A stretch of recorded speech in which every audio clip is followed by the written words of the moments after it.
বিসমিল্লাহির রহমানির রহিম। আসসালামু আলাইকুম। এটা হলো রুই মাছ দিয়ে মাটির তলে আলুর তরকারি। আর এই আলুর তরকারিটা আমি কী করে রান্না করলাম আপনাদের সাথে শেয়ার করব। না টেনে চলুন দেখি।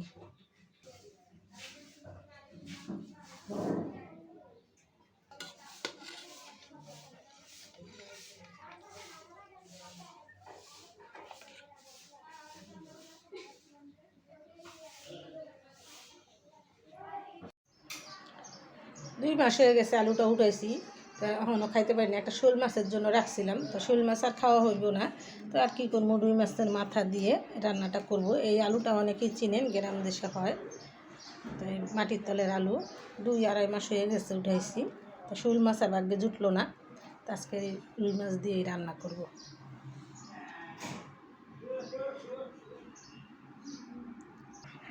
রুই মাছের মাথা দিয়ে আর ওই মাছটুক দিয়ে রান্নাটা করব আর আপনাদের সাথে শেয়ার করব। চলুন দেখি। এই আলুগুলো অনেক আঠালো, মানে আমি ভুলছিলাম বলে রাইখা দিছি। আজকে মনে হইলো শোল মাছ তো আর পাবো না, তো আজকে এই ইয়া দিয়ে রান্না করব। এই আলুটা খেতে খেতে অসাধারণ। যারা গ্রাম দেশে আছেন জানেন, এটাকে বলে বেল আলু। মাটির নিচেও হয়, উপরেও হয়, সাদা ফকফকে। তো আমি কেটে বেছে নিই। তো আলুটা কুটটা বেছে নিয়েছি, সব কিছু আমার কুটা কাটা শেষ। আমি এখন মাছটা ভেজে নেব। মাছটাতে একটু লবণ আর হলুদ দিয়ে মাইখা মাছটা ভেজে নিতে হবে।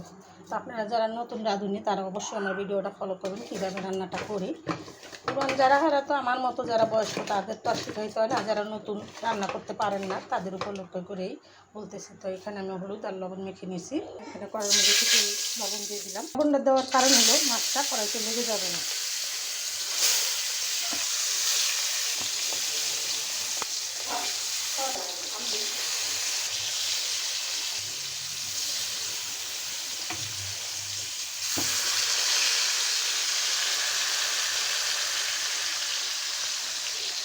এখানে নিচে আমি পেঁয়াজ আর কাঁচামরিচ ব্লেন্ডার করে নিয়েছি। পাটা আপনাদের যাদের ব্লেন্ডার নেয় একটু পাটা পিষে নেবেন। আর যারা প্রবাসে থাকেন তারা ব্লেন্ডার না থাকলে পলি নিয়ে একটু সেদ্ধ হয়ে নেবেন, অনেক স্বাদ হয় এরকম করে কাঁচামরিচ আর পেঁয়াজ বাটা দিলে। এখানে আছে আদা রসুন বাটা আর এই পেঁয়াজ, ধনে পাতা, টমেটো আর নিয়েছি এই আলু।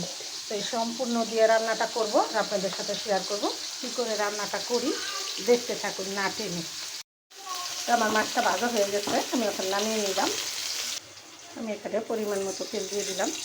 তবে এখানে কাঁচা মশলারই রান্না করব, মশলা বেশি কষায় নিয়ে দিব। একদম হলুদের পাখি দিয়ে দিলাম, কাঁচামরিচ, পেঁয়াজ রসুন দিয়ে দিলাম, আদা রসুন বাটা দিয়ে দিলাম, স্বাদ মতো নুন দিয়ে দেবো। আমি আলুটা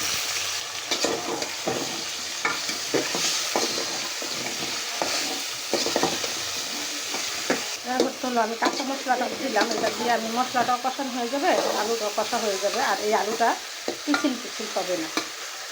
এখন দিয়ে দেবো টমেটো,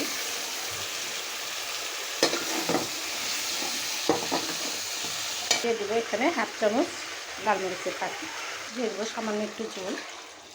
আর আমি সবসময় আপনার রান্নার সময় সতর্কবাণী দিয়ে থাকি, সবসময় চুলার আঁচ কমিয়ে রান্না করবেন, দুর্ঘটনা এড়িয়ে চলবেন। বেঁচে যাবে হাজার হাজার জীবন, বেঁচে যাবে লাখ লাখ টাকা। আমার এই সতর্কবাণী আপনি মেনে চলবেন।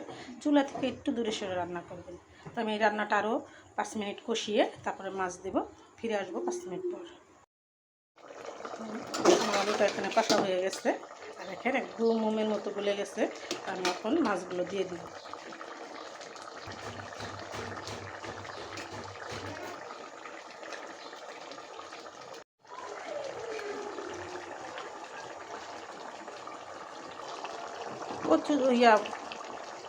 মাটির তলে আলু দিয়ে রুই মাছের ঝোল খেতে কিন্তু অসাধারণ হয়। তো আমার এখানে রুই মাছ দিয়ে আর মাটির তলে আলু দিয়ে রান্নাটা করলাম।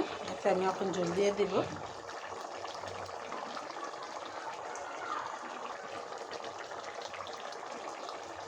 দিয়ে দেব পরিমাণ মতো ঝোল, দিয়ে দেব ধনে পাতা।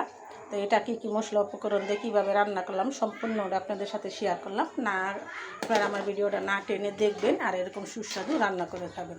তো এই রান্নাটা আমার আরও 2 মিনিট সময় লাগবে রান্না করতে। তো ফিরে আসবো 2 মিনিট পর।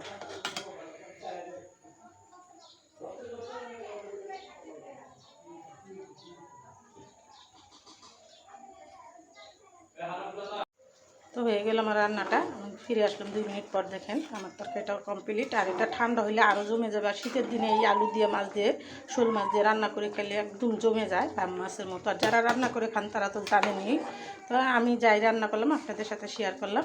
এবার আমার ভিডিওটা না টেনে দেখবেন। আর এরকম সুস্বাদু মাটির তলে আলু দিয়ে রুই মাছ হোক, শোল মাছ হোক, বাম মাছ হোক দিয়ে রান্না করে একবার হলেও খেয়ে দেখবেন। তার ভিডিওটা বড় না করে এখানে রেখে দিলাম। আসসালামু আলাইকুম।